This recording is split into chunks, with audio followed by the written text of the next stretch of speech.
জয় শ্রীহরি। সকল বৈষ্ণব ভক্তবৃন্দকে জানায় আন্তরিক প্রণাম ও শুভেচ্ছা। শ্রীমদ্ ভাগবত মহাপুরাণ বেদরূপী কল্পবৃক্ষের পক্ষ ও অমৃতময় ফল। এটি ভগবান শ্রীকৃষ্ণের স্বরূপ এবং কলিযুগে জীবের পরম আশ্রয়। যে ব্যক্তি ভক্তিভরে শ্রীমদ্ ভাগবত শ্রবণ, পাঠ বা কীর্তন করেন, তার হৃদয় থেকে অজ্ঞান, ভয় ও সংসারাসক্তি ধীরে ধীরে দূর হয় এবং শ্রী ভগবানের প্রতি নির্মল ভক্তি উদিত হয়। শাস্ত্রে বলা হয়েছে, নিগম কল্পতরুর গলিতম ফলম টুকম খাদয় অমৃত দ্রব্য সংযুতম পিবত ভাগবতম রসমালয়ম মুহুরহুরসিকা ভূবি ভাবুকাহা।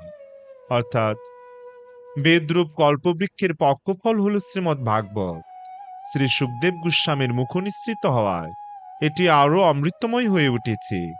তাই হে রসিক ও ভাবুক ভক্তগণ, বারবার এই ভাগবতের অমৃতরস পান করো। আজ আমরা শ্রবণ করব শ্রীমদ্ ভাগবতের দশম স্কন্ধে ৬২তম অধ্যায়, উষা ও অনিরুদ্ধের মিলন। এই অধ্যায়ে আমরা জানতে পারব বানাসুরের কন্যা উষার এক অলৌকিক স্বপ্ন, সখী চিত্রলেখার আশ্চর্য যোগসিদ্ধি, ভগবান শ্রীকৃষ্ণের পুত্র অনিরুদ্ধের সঙ্গে উষার মিলন এবং পরবর্তীতে এই ঘটনাকে কেন্দ্র করে সংঘটিত এক মহৎ লীলার সূচনা। আসুন একাগ্র চিত্তে ও ভক্তিভরে শ্রীমদ্ ভাগবতের এই অমৃতময় কাহিনী শ্রবণ করি। শ্রী ভগবানের কৃপায় আমাদের হৃদয়ে যেন ভক্তি, প্রেম ও শ্রী নামের প্রতি অনুরাগ দিন দিন বৃদ্ধি পায়। ভাগবত কথার অনুরাগী সকল শ্রোতাবৃন্দকে সশ্রদ্ধ প্রণতি নিবেদন করে এবং শ্রবণ মাত্র পরমঙ্গল সাধনকারী গ্রন্থরাজ শ্রীমদ্ ভাগবতের বন্দনা করে শুরু করছি ভাগবতের দশম স্কন্ধের ৬২তম অধ্যায়, উষা ও অনিরুদ্ধের মিলন। তার আগে অমৃত কাদম্বিনী চ্যানেলটি সাবস্ক্রাইব না করলে এখনই সাবস্ক্রাইব করুন আর নিত্য ভাগবত কথা শ্রবণ করুন। হরি ওম তৎসৎ। নারায়ণম নমস্কৃত্য নরম চৈব নরোত্তমম দেবীম সরস্বতীম ব্যাসম তত জয়মতদীরয়েৎ। ওম নমো ভগবতে বাসুদেবায়। রাজা পরীক্ষিত বললেন, বানাসুরের কন্যা উষাকে যদুশ্রেষ্ঠ অনিরুদ্ধ বিবাহ করেছিলেন এবং তার ফলে ভগবান শ্রীহরি ও দেবাদিদেব শঙ্করের মধ্যে প্রচণ্ড মহাযুদ্ধ হয়েছিল। হে মহাযোগী, এই ঘটনা সম্বন্ধে সমস্ত কিছু কৃপা করে বর্ণনা করো। শ্রীল সুখদেব গোস্বামী বললেন, বামনদেব রূপে আবির্ভূত ভগবান শ্রীহরিকে যিনি সমগ্র পৃথিবী দান করেছিলেন, সেই মহাত্মা বলি মহারাজের শতপুত্রের মধ্যে জ্যেষ্ঠ ছিল বান। বলির ঔরসজাত বানাসুর দেবাদিদেব শিবের পরম ভক্ত হয়ে উঠেছিল। তার ছিল সর্বদা মান্য আচরণ এবং সে ছিল মহানুভব, বুদ্ধিমান, সত্যনিষ্ঠ এবং দৃঢ়ব্রত। মনোরম সুনীতপুর নগরী ছিল তার রাজ্যের রাজধানী। যেহেতু দেবাদিদেব শিব তাকে অনুগ্রহ করেছিলেন, তাই দেবতারাও ভৃত্যের মতো বানাসুরের কাছে আজ্ঞাবহ হয়ে থাকত। একবার শিব যখন তার তাণ্ডব নৃত্য করছিলেন, তখন বান তার ১০০ হাত দিয়ে বাদ্যযন্ত্র সঙ্গীতের মাধ্যমে শিবকে বিশেষভাবে সন্তুষ্ট করেছিল। সর্বভূতেশ্বর শরণ্য ভক্তবৎসল মহাদেব বানাসুরকে তার পছন্দ মতো বর প্রার্থনা করতে বলে সন্তুষ্ট করেন। বান মহাদেবকে তার রাজ্যের নগরপালক হওয়ার প্রার্থনা জানায়। বানাসুর তার শক্তিতে উন্মত্ত হয়ে উঠেছিল। একদিন দেবাদিদেব শিব যখন তার পাশে দাঁড়িয়েছিলেন, তখন বানাসুর তার সূর্য সম উজ্জ্বল মুকুটখানি দেবাদিদেব শিবের পাদপদ্ম স্পর্শ করে তাকে বলতে লাগলো, হে দেবাদিদেব মহাদেব, জগতের নিয়ন্তা ও গুরুদেব, আপনাকে আমি প্রণাম নিবেদন করি। যারা অপূর্ণ কাম, তাদের কামনা পূরণকারী আপনি কল্পতরুর মতো। আমাকে আপনার দেওয়া এই ১০০ বাহু একটি অত্যন্ত বোঝা হয়ে উঠেছে মাত্র। আপনি ছাড়া ত্রিভুবনে যুদ্ধ করার যোগ্য আর কাউকে আমি পেলাম না। আমার রণকুণ্ডন চঞ্চল যুক্ত বাহু দিয়ে পর্বতগুলি চূর্ণ করে দিগগজের সঙ্গে যুদ্ধে আগ্রহী হয়ে আমি এগিয়ে গেলে সেই সমস্ত বৃহৎ মণ্ডলীয় ভয়ে পলায়ন করেছিল। দেবাদিদেব শিব তা শ্রবণ করে ক্রুদ্ধ হয়ে উত্তর দিয়েছিলেন, ওহে মূর্খ, যখন তুমি আমার সমকক্ষ কারোর সঙ্গে যুদ্ধ করবে তখন তোমার রথের ধ্বজাই ভগ্ন হবে। সেই যুদ্ধ তোমার দর্প বিনষ্ট করবে।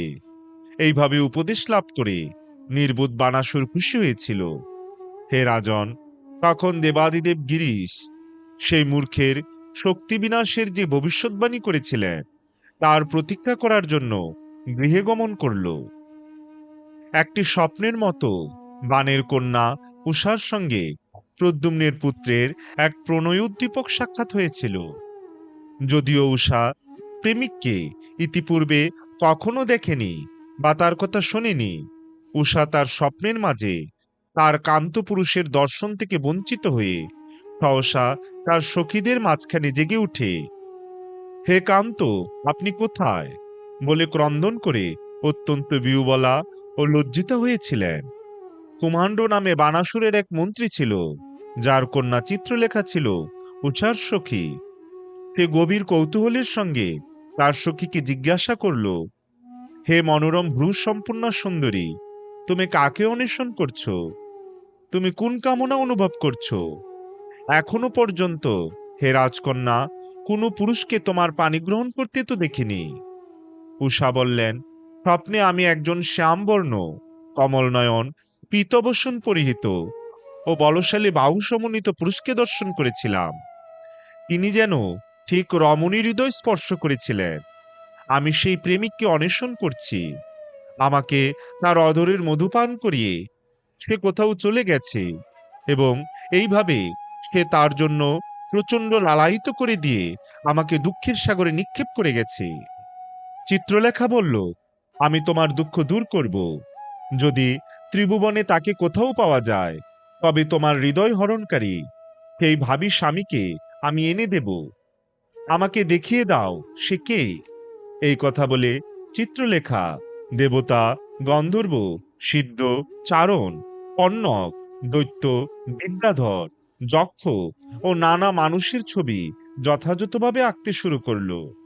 হে রাজন, মানুষদের মধ্যে থেকে সুরসেন, আনকদুন্দুবি, বলরাম ও কৃষ্ণ সহ বিষ্ণুদের ছবি চিত্রলেখা অঙ্কন করেছিল। উষা যখন প্রদ্যুম্নের ছবি দেখল তখন সে লজ্জিতা হয়ে উঠল এবং যখন সে অনিরুদ্ধের ছবি দেখল তখন সে লজ্জায় তার মস্তক অবনত করল। হাসতে হাসতে সে বলে উঠল, ইনি সে, ইনি তিনি, যৌগিক শক্তি সমন্বিতা চিত্রলেখা। তাকে শ্রীকৃষ্ণের পুত্র অনিরুদ্ধ রূপে চিনতে পারল। হে রাজন, সে তখন যৌগিক আকাশপথ দিয়ে শ্রীকৃষ্ণের সুরক্ষা দিন দ্বারকায় চলে গেল। সেখানে সে প্রদ্যুম্নের পুত্র অনিরুদ্ধকে একটি সুন্দর শয্যায় নিদ্রিত দেখতে পেল। তার যৌগিক ক্ষমতার সাহায্যে সে তাকে তুলে নিয়ে সুনীতপুর চলে গেল, যেখানে সে তার সখী উষার সঙ্গে তার প্রিয়তমকে উপস্থিত করল।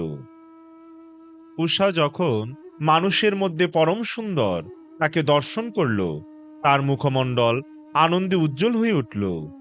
পুরুষের পক্ষে দুর্লক্ষ অন্তঃপুরে সে প্রদ্যুম্ন পুত্রকে নিয়ে গেল এবং সেখানে তার সঙ্গে আনন্দ উপভোগ করল।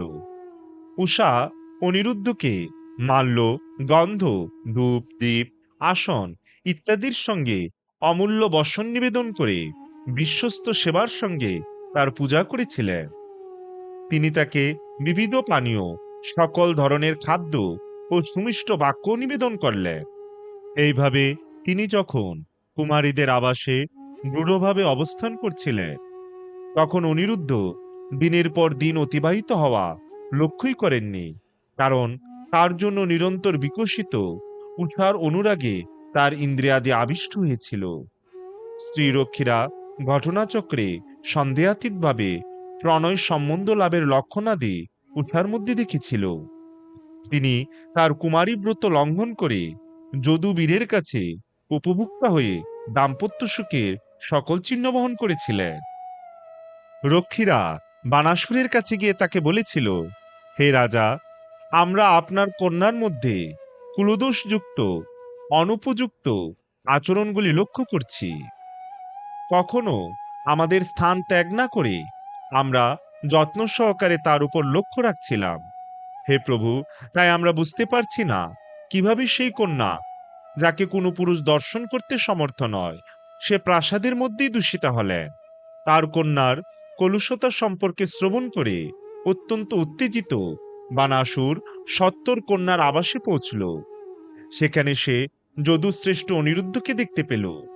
বানাসুর তার সামনে ঘনশ্যামবর্ণ পীতবসনধারী কমলনয়ন ও বলশালী বাহু সমন্বিত কামদেবের পুত্রকে দেখতে পেল। তার মুখমণ্ডল ছিল দীপ্তিমান কুণ্ডল ও কেশরাশি এবং ঈষৎ হাস্যযুক্ত দৃষ্টিপাতে বিভূষিত।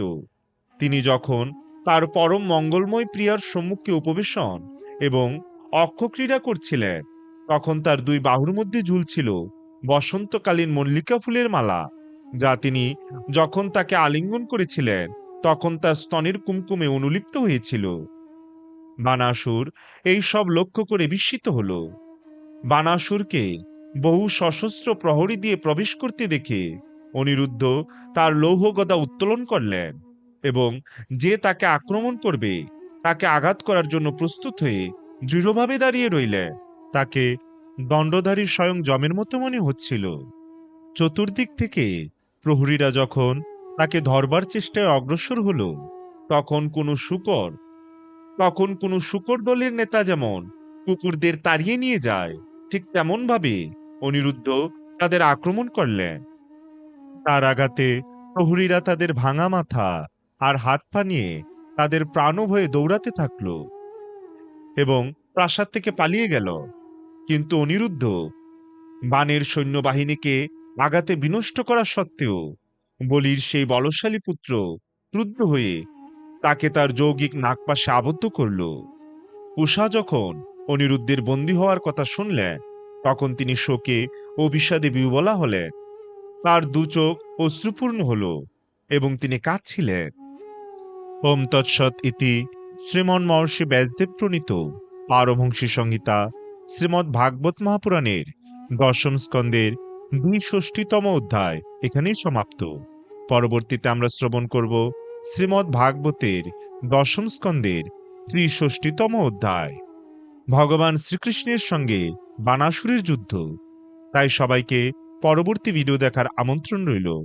জয় জয় গ্রন্থরাজ শ্রী শ্রীমদ্ ভাগবত মহাপুরাণের জয়, ভাগবত কথা শ্রবণকারী সকল ভক্তবৃন্দের জয়।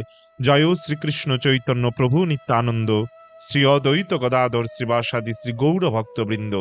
হরে কৃষ্ণ কৃষ্ণ কৃষ্ণ হরে হরে, হরে রাম রাম রাম হরে হরে।